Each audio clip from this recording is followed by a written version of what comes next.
most successful ventures of the ALCO. I would like to take this opportunity to congratulate the directors of the regional arbitration centers and thank their respective host governments for hosting these centers. This year, an agreement with the government of Malaysia regarding the renewal of the Kuala Lumpur Regional Center for Arbitration was signed. A ceremony was organized at the Kuala Lumpur Center headquarters, where the agreement was signed between Malaysian government and His Excellency Professor Dr. Rahmat Mohamad, the Secretary General of ALCO. We wish to receive more encouragement and support throughout. ALCO holds the view that the center's successful activities would have been impossible without the active support and cooperation of the host governments. May I extend our warm welcome to the directors of Lagos, Kuala Lumpur, and Cairo Regional Arbitration Centers who are here among us today to present their respective reports to the session. Thank you, Madam President. Thank you for introducing the report. I'll give the floor now to the Director of the Kuala Lumpur Center to present his report. Madam President, Your Excellency Professor Rahmat, Your Excellencies, distinguished delegates, ladies and gentlemen, I'm delighted to be here. This is my, I think, third year coming to present a report of what we do in Kuala Lumpur. And what I've done is that I've circulated the annual report, which you have a copy, and I have a presentation that I'm going to do, which summarizes some of the things that we have been working on, and also talk about the plans that we have. Our theme this year, the year before, was actually transformation. And we've been talking about transformation and progression. And the first thing is about innovation. And innovation and enhancement. The business of arbitration in the world is growing very, very strongly. Global arbitration is expanding. The New York Convention now applies to 150 countries in the world. So it is the most successful convention ever in the history of mankind. As such is that arbitration will continue to grow and become the linchpin of globalization and world trade, and also, I think, world well-being. So the innovation that we talk about is, the first thing is that KLRCA came out with the KLRCA I arbitration rules. That's what we've been talking about. It is the first Islamic arbitration rules. I stands for Islamic, but we tend to think of it something more modern. And I think when we launched our rules in September last year, we won the Global Arbitration Review Award, which is the Oscars for the arbitration, for innovation by an individual or organization in Bogota. I think, I told my colleagues, and I also told the minister, that I don't think so it will ever happen again. Because we happened to be in the right place, we seized the right moment, we came out with the right product. And so I think we were also quite elated because the other nominees were the Permanent Court in The Hague, Consolidated Rules, and then I think the UNCITRAL Digest, which is quite a document of cases, and then, of course, the China Young Arbitration Group. They were all in the running. So I think the first arbitration rules based on the UNCITRAL arbitration thing, and we have gone on from there. This is receiving the prize. And then we worked very, very closely with our Central Bank of Malaysia. We set up the Sharia Advisory Council with the Security Commission, which we use as the basis for that. The other change that we did in our product was amend our arbitration rules. And I think one of the important things about global arbitration is that there are a lot of changes going on. You have to continually keep on amending your product, changing your product. It is like, I feel that basically arbitration is almost like the tech companies. If you have an iPhone, it is good only for today. your basics must be correct, but you must keep on innovating, giving better products and all these things. So what we did is the 2010 rules, we revised it last year, and we took the feedback from stakeholders, and then we also looked at how we ran the arbitration, the administration and all these things, and then we amended it. And that was well received. We have a set of fast-track rules, because that is for smaller arbitrations, expedited procedure. 160 days the arbitration is completed, because one of the complaints about arbitration around the world, particularly international commercial arbitration, is that it just takes too long and it's too expensive. And one of the best ways of handling it is to actually have a expedited procedure, and we did that through a standalone fast-track rules, and we launched that rules and with the CJ of Malaysia, and it is launched last year. And the second edition is an upgrade of the first edition, which we did in 2010. It is picking up. Lots of people are using it. In fact, I was quite shocked recently that it was used for a shareholder dispute involving millions of ringgit. And we were quite surprised that they decided to use a fast-track procedure. The next thing is that the center has been very active in trying to brand ourselves, and we have built awareness. One of the things that I go around and my colleagues go around various parts of conferences, the world and all these things, half the time we are actually promoting the center, we are branding, and we are actually also forging ties. And we try very hard not to make it a junket, rather than more of trying to get something in return. So we have road shows, we have conferences, and we have strategic partnerships. So the road shows, of course, for me, India is a very big market.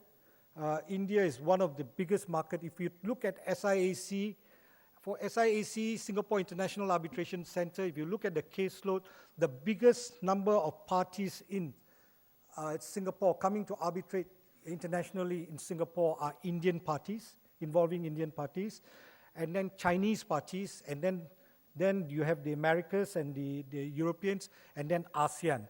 So we have worked very closely, and we are very careful, because I think when we went to Delhi High Court Arbitration Center, in fact, we made sure that we are talking to our counterparts. We are not transgressing, but we are also marketing our services, but we will try to, in fact, I suggested to them that they should have an international arbitration center in India, because it's really needed. And I understand that India is considering a regional center, which will be, I think, very good. And it is because the work is all going out. We are all coming in to India trying to sell our services, but I think that will tend to happen because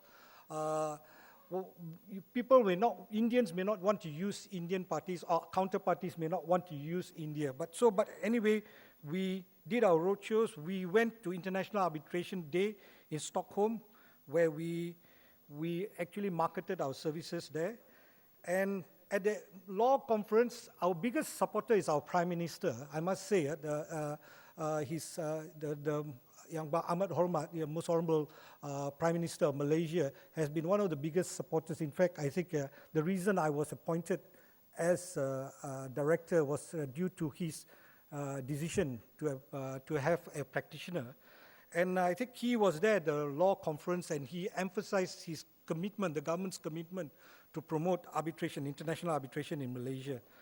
And then we have entered into an agreement with the ICAS, the International Council for Arbitration for Sports in Lausanne, where Malaysia, KLRCA has become an alternate hearing venue in last year.